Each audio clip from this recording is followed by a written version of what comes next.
name? Okay, my name is Gail Seifert, Yes. and I was born in Pennsylvania, Philadelphia actually, but we moved to Charlotte when I was 12 years old, and basically call Charlotte my home because we traveled every 2 years before that. So I never really had any place that we stayed as long as we've been in Charlotte now. And Charlotte has drastically changed since we first got here. Hello, my name is Scott Seifert. I'm a Charlotte native, or a Charlottean, as they're called. I've spent other than college, in 2 years that I lived in London, I've spent my entire life in Charlotte. It's been a great place to grow up. I still have family here, and it's just been a wonderful town. The times I spent in London were very exciting, very different, very multicultural, large city, whereas Charlotte was a sleepy little, town like Salisbury 20 years ago. And then of course Chapel Hill and Charlottesville, some of the other places I lived when I was in college, are university towns. So they're a little more cosmopolitan and multicultural than Charlotte was, but also very nice towns. So I am a stay-at-home mom and a part-time accountant for some small companies here in town. I graduated from the University of North Carolina at Charlotte. It was a very small school at the time when I went. It's a very large school now. I grew up in Charlotte when the busing was instilled, where you were bused into different districts. So my cultural experience started when I first came here to Charlotte, because they were really trying to diversify and bring different people together.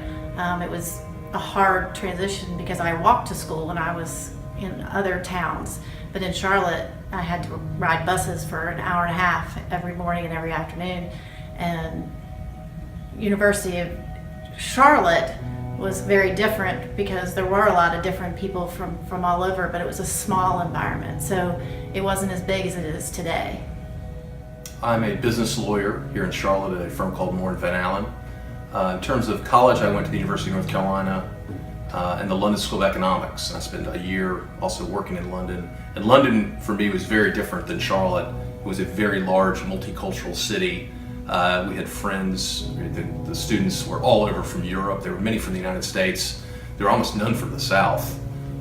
So there were some people from China, from Japan, but mostly from continental Europe. So that was an amazing experience because everyone you met, all their backgrounds were so dramatically different. So that was a great experience.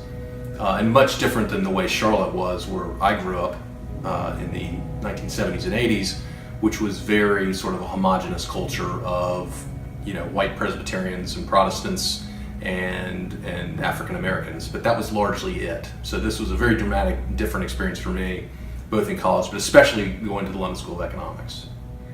I think Charlotte is a very diverse town. I think it's gotten a very bad rap, that it's unaccepting of people of different ethnicities, of different genders and identities.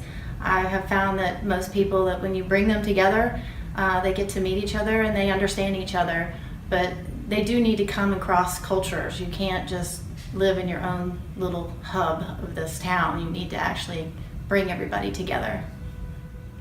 I think diversity is a very interesting and controversial topic because it has a very vague meaning. It means different things to different people.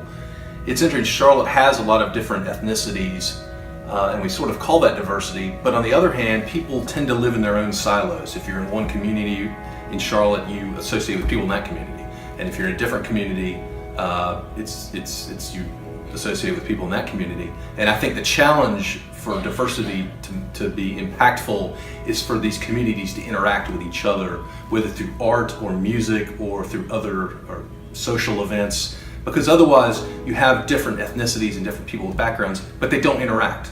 So the trick is to get them all to sort of interact and spend time together, and that's where real diversity becomes meaningful versus simply having people in their own silos. I think Diversiview is really going to be able to bring people together, and so everybody can see how the art can affect each other and the different concepts and things that are brought out in the whole exhibit. Well, I think anything that promotes Edwin Gill's art is going to be a great event and important. But I think the importance of art is that it crosses cultures and it brings people together, like music or like sports Whereas in many cases, many different groups with different backgrounds all live in the same area, but they don't really live together, and they may feel they have nothing in common. Whereas when you have an event like Edwin's and you have art like Edwin's, everyone can associate to it, everyone can relate to it, whatever background you're from, and I think that's why it's important.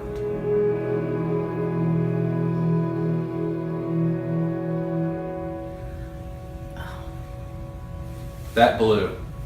Yeah. That the blue teal is my blue. favorite color. Or that green. That blue or that green. That you All favorite? your colors. Yeah. That's our favorite. Actually. That's our favorite painting. So that blue, those colors in that Yeah. are our favorite colors. Yours too. Yes. Okay. I think so, right? Yeah. Yeah, those are our favorite colors. Okay.